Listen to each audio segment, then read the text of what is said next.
जैसे कोई हथकड़ी बेड़ियों से जकड़ा हो तो अपने लक्ष्य तक नहीं पहुंच पाता, ऐसे ये मोह की बेड़ियां हैं जो साधक को आगे नहीं बढ़ने देती।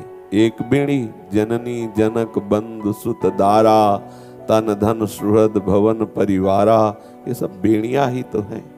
कोई विवेकवान दृढ़ता पूर्वक जिसने अपने लक्ष्य की प्राप्ति का उद्देश्य कर लिया है, वही इन बेड़ियों को तोड़ पाता है। ये भगवान की माया के द्वारा मोह जनित ऐसी बेड़ियां हैं कि हम इन्हें सत्य मान करके, इन्हें अपना मान करके, अपने हितैषी मान करके इन्हें हम स्वीकार कर लेते हैं और स्वयं बंधन में बंध जाते हैं। अपने माने हुए बंधन को हम स्वयं दृढ़ कर देते हैं। आपको ही छोड़ना होगा, कोई आपको बांधे नहीं है, आपको ही छोड़ना होगा। आपको स्वीकृति बदलनी होगी, आपको अपना राग बदलना होगा। जो राग संसार के प्रति है वो प्रियालाल के प्रति, प्रियालाल के प्रति सीधे किसी का राग नहीं परिवर्तित होता। इसलिए भगवत प्रेमी महात्माओं के प्रति जो संसार के प्रति आसक्ति है, यदि वो संत सदगुरुदेव के प्रति हो जाए तो वही मोक्ष का खुला हुआ द्वार बन जाती है। ऐसा भगवान कपिल देव जी कहते हैं।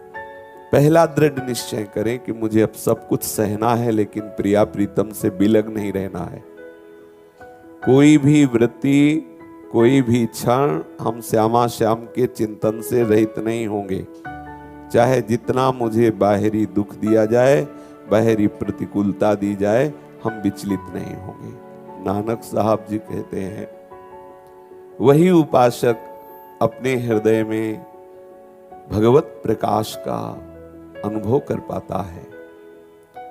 उसी प्रकाश में वो जो भावना करता है इष्ट की, चाहे वो राधे श्याम की, चाहे सियाराम की, या जो भी भगवान नाम की, वो अपने हृदय में देखता है।